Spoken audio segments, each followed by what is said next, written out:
Hey, what's up guys? I'm TheoJoe, and in this video I'm going to show you how you can double the amount of flash storage in your phone without having to buy anything special, without breaking your phone or anything like that. It's actually surprisingly easy. And as usual, first I'm going to explain how this is going to work, and then I'll walk you through exactly and show you what you have to do. You see, your smartphone uses flash memory for storage, and flash memory is a solid state type of memory, as opposed to a hard drive, for example, which has moving parts. So this makes flash memory much faster and more durable, and it also has some interesting properties that we can take advantage of. Now, flash storage uses what are called cells, and these are basically small units of storage, and you can combine as many cells as you need to give you more or less storage. So depending on how much storage your phone has, it will have a proportional number of cells. The important thing to know about flash memory, though, is that each cell almost always has what are called layers. Now, you may have heard of the terms SLC for single layer cell or MLC for multi-layer cell, but basically adding layers to a cell in flash memory allows you to store more data depending on how many layers you add. So for example, a 2-layer cell would store twice as much data as a single layer cell. And really the only advantage for single layer is that it's faster. And cell phones typically have multi-layer cell memory because it's much cheaper to produce. But here's the thing, most cell phone manufacturers don't actually enable all the layers in the cells. They only enable one of the layers so that the memory is a bit faster. So instead of creating single layer chips right off the bat, it's actually cheaper for them to create multi-layer chips and deactivate half of the layers so it acts like single layer chips. This means that half the memory in your phone is left unused, a consequence of cheaper manufacturing costs. But if we were able to reactivate these unused cell layers, we could multiply the amount of storage in the phone, and there is a way we can do this. You see, when the manufacturer created the flash memory chips, they deactivated the cell layers by simply powering them down, so to speak. But we can actually power them back up using a focused electromagnetic field. And this will actually give it just a tiny bit of jump start to permanently reactivate each layer. So in doing that, we could give the phone access to all the memory available in those chips. So that's what I'm going to show you how to do. Okay, so now that you know the basics of what's going on, you're going to need a few things. Your phone, of course, some wire, any will do, a few batteries, some sort of metal pan, and your computer speakers. This is going to seem really strange, but bear with me, I'll explain it all. Now, before I get into the tutorial, I want to do a quick scientific explanation on the process for those of you who are interested. And if you don't want to listen to all that, you could skip ahead, I understand, but it's actually pretty interesting, so I recommend sticking around. So let me explain how these cell layers get deactivated, and then how we can reactivate them. Now, every flash memory cell is made up of a transistor, and these are connected through what's called a PN junction. You don't really need to know the specifics, it's just what's connecting the different transistors together. And depending on the state of the junction, it's either on or off, 1 or 0. And that's how computers work in general. It's just a bunch of transistors, 1 or 0, that make up a program. But a particular flash memory cell is going to have several PN junctions to store enough data. But in every cell between the cell layers, there is a special PN junction that connects the different layers of the cell.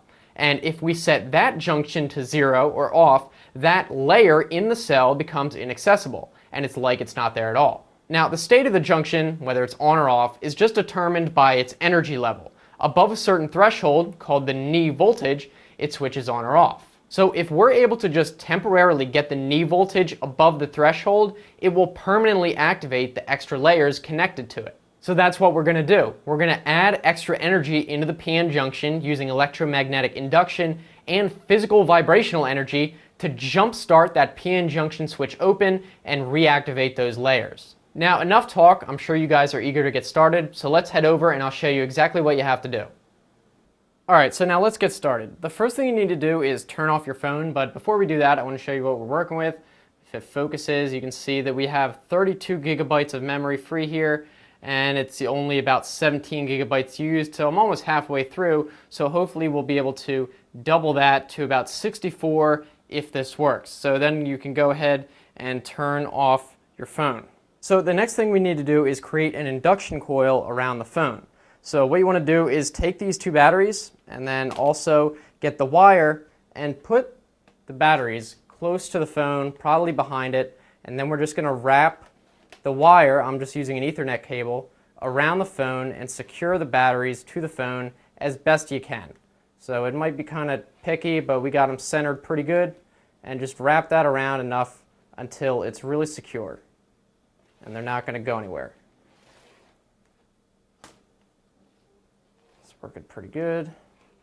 And then you can just either tuck the wire into itself so it doesn't go anywhere, or you could use some tape or something like that. That looks pretty secure. The batteries are right there. And we have this up, the phone turned back on, so you want to make sure to turn it back off again if you get the chance. So when you're doing it, just make sure that the cable doesn't press down on the power button and turn it back on. And also, you probably want to have a case on here so the batteries don't scratch the back, or maybe put like a tissue in between the batteries and the phone or something like that. Just use common sense. Okay, so once it's all wrapped up nice, then you can go ahead and get your pan, and this is going to allow us to amplify the EM field to a high enough strength. And again, I would recommend putting something in there so it doesn't scratch the phone or anything. It's not going to affect the process. And then it looks like that. So right now, believe it or not, with this wire wrapped around it and the batteries, there actually is an electromagnetic field being generated from the batteries around the coil and being applied to the phone. But it's not enough to actually kickstart those extra layers into activation. So we need to do a little bit more. So once you have all this, next you want to go ahead and get your speaker for your computer and just put it right on top of the phone, directly down on it. And yes, the speaker has to be hooked up to the computer for what we're going to do next. So what you want to do is go to your computer and just find any sound file. It doesn't matter what it is. You just want to be able to make sure that you can get it really loud. For example, I'm going to play a 300 hertz sine wave right onto the phone. And as I mentioned in the scientific explanation, that's going to add a little bit extra energy in addition to the EM field and kickstart those extra layers open. So now you just want to play the sound file for about 15 seconds, about as loud as you can, just like I am now.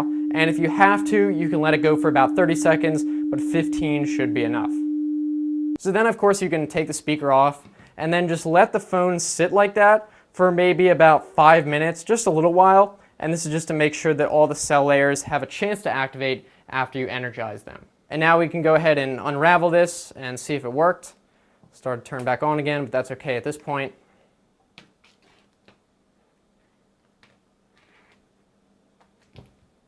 All right, so there you have it. We now have 64 gigabytes of storage, double what it was before, way more available space now. If it's a little bit less, it probably just means that not all the cells were activated, but still worked, as you can see here. All right, so that's it. Your cell phone storage should now be double what it was before.